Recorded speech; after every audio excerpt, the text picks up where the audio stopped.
Welcome to the Lieberman channel. And keeping in line with Women's History Month, I have a guest today that I will be talking with that I've known since 1994 when I moved to this state. He has been an inspiration to others as well as myself. She is passionate about the work that she does, her career, and her beliefs. So without further ado, the Lieberman channel welcomes Miss Thomasine Moore. Hello, Thomasine. Well, hello, Travis. Nice to see you this afternoon. How are you? I'm doing just fine, and thank you for doing this, for being a part of my channel. Appreciate it. Travis, it's a privilege and an honor. I never would have thought that you would have thought about me, because I've been listening to all of the honorariums you've been doing. And those ladies, those are some amazing women. And just for me to be even in the class with those women, it's just an honor and a privilege. Thank you. You are very welcome. So without further ado, we're going to get started. Okay. And I'm going to start off with asking you some questions. And feel free to take as long as you please on the questions. Okay. And feel free to answer however you feel you need to answer. First, I want you to start off telling the audience a little bit about yourself, like the things you were doing when you were young, how long you've lived here, number of children, and that things that you are thankful for.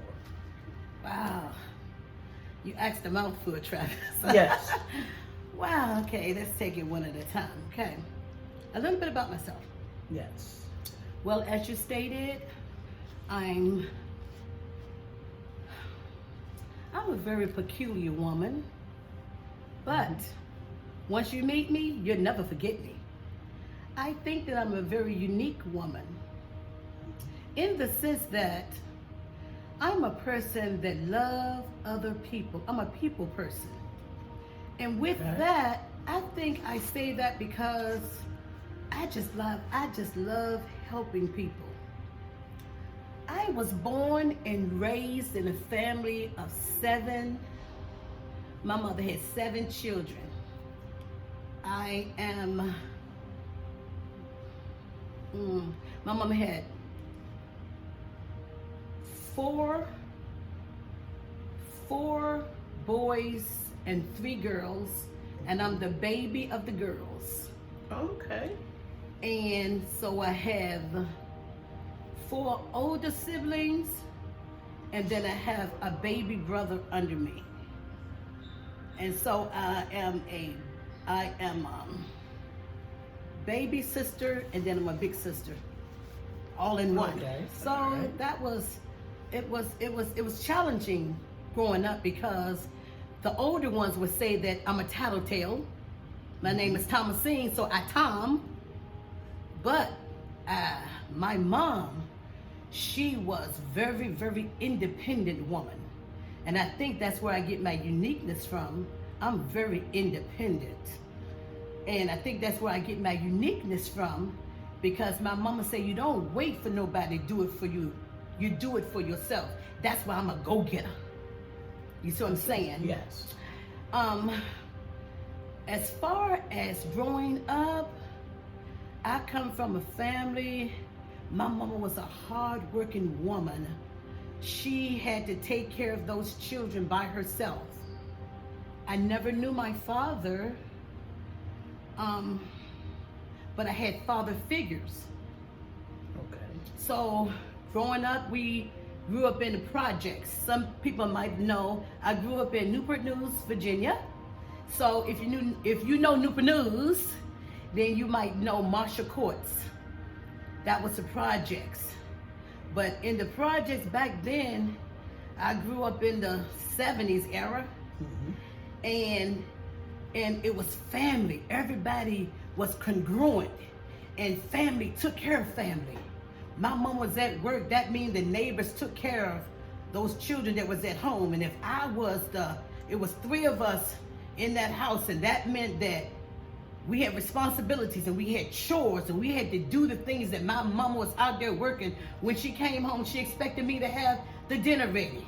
She expected the house to be clean. So I had to put them boys outside, and I had to make sure that house was clean and they wasn't walking on them floors and everything was done. And you had the responsibilities of making sure that the ones under you did their chores. That's right. So that can you see my brother's calling me a taskmaster? Oh, wow. So it was a lot of responsibilities, but at the same time, you had a neighborhood of older women that taught you. You don't find that these days.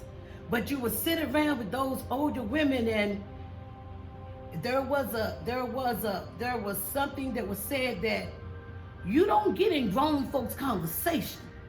Right. So what you did was you watched with your eyes and you listened with your ears. So if you watched and you listened, you learned a lot. So people would call me an old soul because I would always have the wisdom.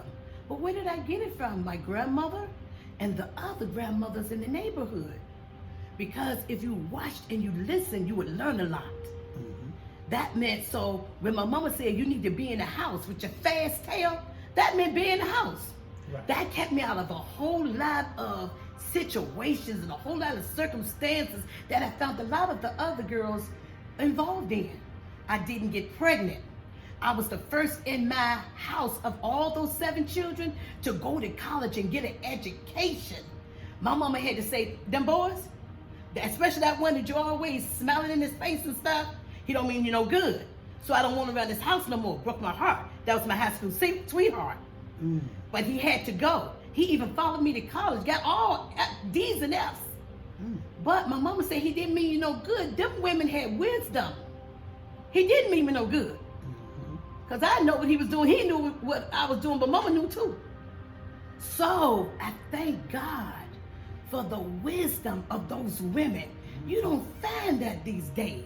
Not these days. These days, these girls and these guys in the right, they know everything.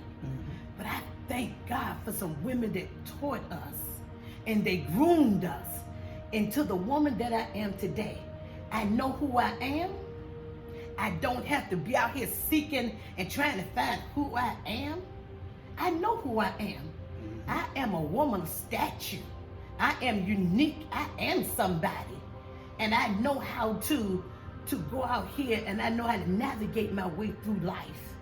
I have 3 children that I am so proud of. I have 2 young men and I have a young daughter. Both of my sons, they went into the military. I have, I forget the ages, oh my God. But my oldest son, I think he's 36. And then my daughter in the middle, she's 34. And then 7 years down from her, my baby son, I think he just turned 30. So they like 6 or 7 years apart, and he's in the military also.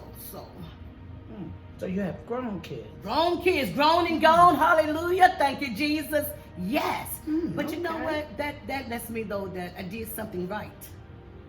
You know what I'm saying? Right. And you know what? They all have their own different personalities, but they're mine. You know what I'm saying? And no matter what, because no matter where you go in life, at one point in time, a mother has to cut those apron strings and they have to go out there. And if you train them at home in the way that they should go, right, the Bible says, they won't depart from that word. So when me and my 2 brothers, I told you we was left at home, the 3 of us, we grew up in a neighborhood that there was a little church at the corner. And there was only one preacher that came to that neighborhood. And he was a Caucasian man. His name was Brother Holloway. Started a church in the neighborhood. And we started going there, me and my 2 brothers. And we used to get taunted and teased. Y'all going to Brother Holloway Church. Y'all going to Brother Holloway Church. Do you know that that church gave us our foundation? And when we used to get teased and taunted, oh, y'all going to that man church and stuff. And they used to look through the window and see us with our hands up in the air praising the Lord. And then they would be teasing us when we got back on the bus. Oh, we saw y'all doing like this and crying and praising the Lord. But that man, he was training us up in the way we should go and giving us the foundational principles of the Bible. And even though my mama didn't go to church, she sent us to church. And don't you know that man, he told us, if you study this word, God is going to do a work in you all individually, and y'all going to be somebody one day. And to this day, my two brothers and my oldest brother, my brother under me, he's a pastor. Matter of fact, he's my pastor today. He has his own church. He's Pastor Thomas Phillips, and I am the evangelist of the church. It was prophesied that I would be an evangelist. And I thought when he told me that, I was like, God gonna use me as an evangelist? Because I didn't know. You have to be groomed. I didn't know, but I am an evangelist, but I'm a home evangelist. So I'm not in a pulpit, but I am out in the streets. And that's where my profession comes in.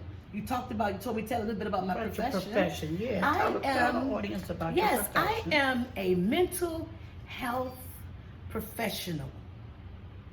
And it's an awesome job. I love it. I told you at the beginning that I love helping people. Right.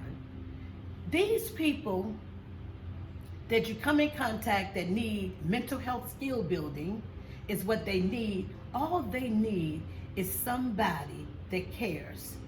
They just need a little bit help because life has taken its course. And life takes its course in so many different ways. You run into some hard times, Travis. And sometimes people have different coping mechanisms. Some might turn to drugs, some might turn to sex, some might turn to gangs. People looking for love in all the wrong places. You never know what a person is going through, but they're going through it. You never know what's happening behind closed doors. Behind the closed doors, you can be in a loving family, you can be in an abusive family, you can be in a family that say, shut your mouth up. What goes in this house stays in this house. And it can be your own mother or father abusing you day in and day out. And you better not tell nobody because it's taboo. This is the way Daddy showed me love. That's the only thing that a little child would know.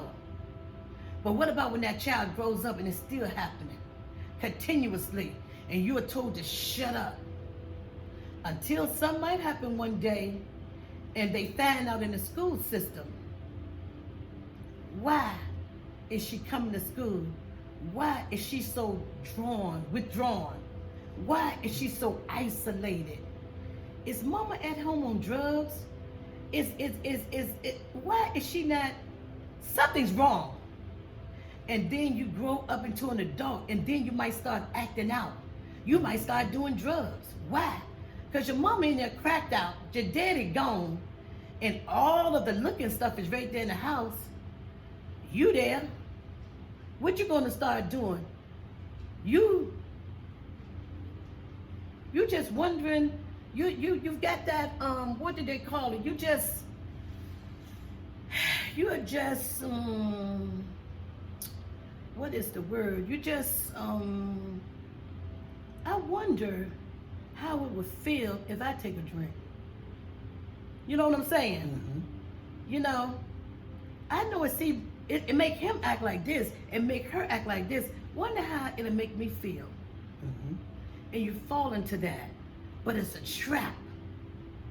From curiosity. Yep, that's the word I was looking for, curiosity. And then you're so curious until you find yourself in a web of defeat. Now you're hooked on them drugs. Now, you ain't got no money. You're about 11, 12. But now you find yourself, you got to do stuff in order to get that. Now, before you know it, you're out there on the streets. You might be doing prostitution. You're going to do anything you need to do to get that. And if you never did it, you don't know. So don't judge, because you don't know what you'll do. You hear people say that, I wouldn't do that. You don't know what you'll do. Put in a certain situation, circumstance, you don't know what you're going to do, what you would do. Right. And if you, I'll say it again, if you don't know, then you really can't speak on it. You know what I'm saying? I can tell you right now, Travis, I've been in a mental institution and I've been locked up behind bars because I was addicted to morphine.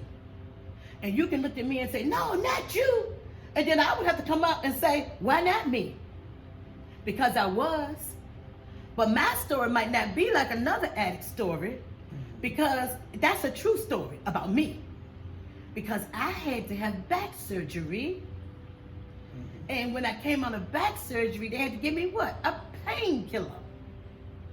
The painkiller was morphine. But they didn't know that that painkiller would be so addictive, and it wasn't the drug for me, but I got addicted to it. In the space of time that they gave it to me, it was the wrong drug for me, and they said it was I was allergic to that morphine in all forms, but by the time they found it out, I had a psychotic fit. They called it a psychotic rage. And it set me into a motion wherein I didn't even know who my daughter was, who my pastor was, who none of my family members was. And they had to rush me off to a behavior center where they had to get that drug out of my system. But me not knowing it, didn't I tell you that pastor said that I would be an evangelist? All of this was a part of God's plan. See, you don't know. In the Bible it says that God said, when you was yet in your mother's womb, I knew you. And I had a plan and a purpose for your life. Right. When we grew up in Marshall Courts, and when my mama put us in that church, and when we started going to that church and learning the word of God and getting that word in us, I didn't know that I would grow up and I would need this word, and God would plant the seed in my heart to want to know about people and want to know why they act the way that they act. I didn't know that within my family structure. I knew that I had a niece that she ate some chip paints, and that chip, eating those chip paints, caused her to become mentally retarded. During that time, it caused her to be mentally retarded, along with she was a little child, but they gave her adult medication. And that sent her into a whirlwind of events. And when she came out, she wasn't born mentally retarded, or we call it now a person with intellectual disabilities. But I didn't understand her behavior. You know, she had a lot of aggression, and she will fight you. You know what I'm saying? Even she wasn't stabilized on her medication, and she would fight and be combative and stuff. And we would try to help my sister take care of her. And I wanted to know what makes her act like that. And so I'm thinking all about this. So I went to college to study. What causes a person with that's mentally challenged to act the way that they act? So with me getting a degree in mental health, so I had that background. I went first into the mental health field. Then I said, Lord, what kind of job can I get? So I went into a state hospital, Eastern State Hospital, where I gained the knowledge and the skills and the abilities of working direct care in that mental health hospital, and seeing exactly why patients come there, the length of stay, the behaviors, what medications they're on, and why they do what they do. but with stabilizations, how they can come out of that mental health institution and live lives just like we do. And I thought it was amazing. I couldn't believe it. Because I always thought once institutionalized, always institutionalized. But that's not so. Not for everybody. Not for everybody, but for some. Mm-hmm. Then I saw the heartbreak of the people that's there and the families, they leave them there. They don't come and visit them or anything. Then we, the staff, become their eyes, their ears, their mouthpiece. We become their advocates and their families. So it's not for everybody. You got to have a heart that cares for them. And that's the way I started. I was like, see, God's grooming me. He grooming me for that plan. He said he had a plan and a purpose for my life. And then I was like, Lord, if you stay there too long, you got to get away. Because you'll be like, ooh, this is a lot. So I said, I need a break. So then the Lord said, well, I'm going to take you into mental. I'm going to take you into the piece where you'll be working with autism. And you'll be working with these people with these types of disorders, not the mental health. You know, you'll be working with, I started working at, it was called the Arc of the Virginia Peninsula, but now it is called Versability Resources. And I did that for 18 years. I did mental health for 8 years, then 18 years. And working with these individuals, bipolar disorders and all different spectrums. You know what I'm saying? And I saw the difference and I was like, wow, a whole different array of people. And then when that was over, different seasons. And then I went into, God said, now you're groomed. Now you're ready. Intensive in-home. Qualified mental health professional. Now, why you think that he allowed me to do that? Because now I can sit down on the bedside of a woman that's been to a mental health hospital, because I was in one.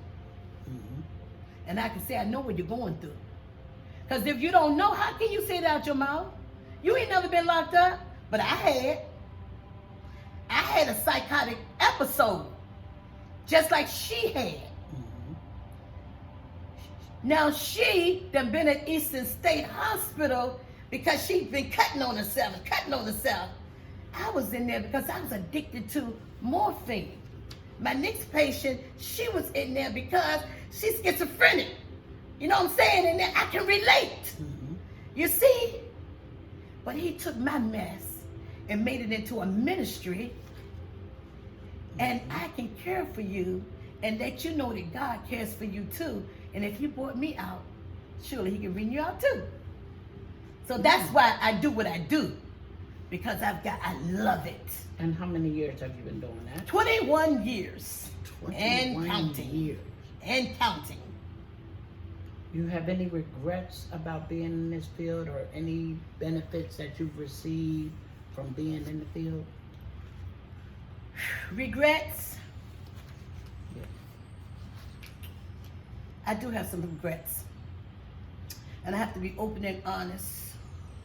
I regret the fact that people are able to come into this field that really don't care.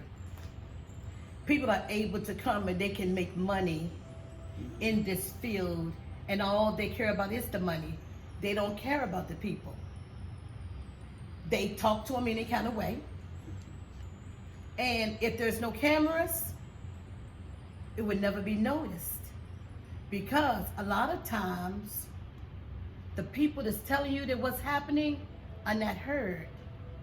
That's why we, as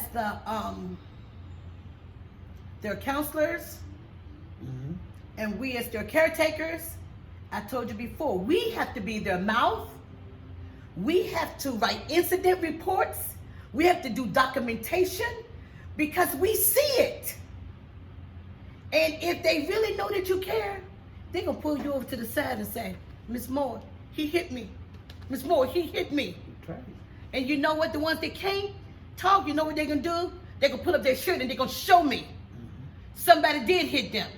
Somebody did throw them on the floor. But some of them can't talk. They're nonverbal. But you better know, it's a way that they can talk. It's called body language. And if you know your individual, then you know their body language. Your body talks. Your eyes talk. They're just nonverbal. Are you listening? I told you. The women in my neighborhood taught me how to look and listen. And those are some valuable tools when working in the field of mental health. That's right.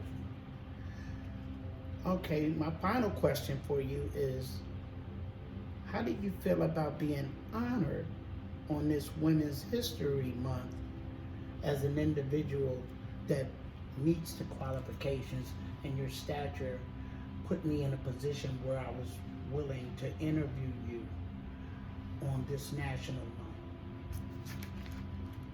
month? Wow. Just the thought of you thinking about me. I never would have thought that you would have thought about me, because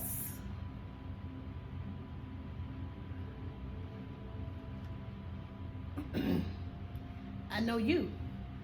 And I know you ain't gonna pick just no anybody. You've got to know the person that's interviewing you. And I know that there were plenty of women that you could have picked. But when you called me and you asked me, I was like, why me? I had to question that. But then again, I couldn't just question me. I had to go to a higher power. And just like some days when I don't know why, God, picked me to work in this field. He turned around and said, why not you? So I am so honored and so privileged that he saw something in me that I didn't see, and let me know that you're the woman for the job. So on this day that you chose me to be honored, I'm so blessed to be counted in the number with these women of stature, a woman that's going to speak her truth, a woman that knows who she is. And I am not the most beautiful woman. I might not be what some women think, he chose her and not me. But I know that I am who I am. And I know that is a child of God. And if God picks me, then I'm the woman for this hour. So I am so privileged, Travis, my friend, to be chosen, to be honored for a woman, for Black History Month. Thank you. And it was such a privilege, because we need more women with the heart to serve, and not just think about yourself all the time, and not to bring other women down, but to cherish the people around you every day, and all they want is a little bit of love. And I've got all of that within me, just to spread love. That's all I want to do. So thank you again for choosing me. You're welcome. So this concludes our interview. This is Libra Man signing off, and this video will air on Saturday, March the 25th. This Saturday coming up at 8 a.m. So tune in. Libra Man out.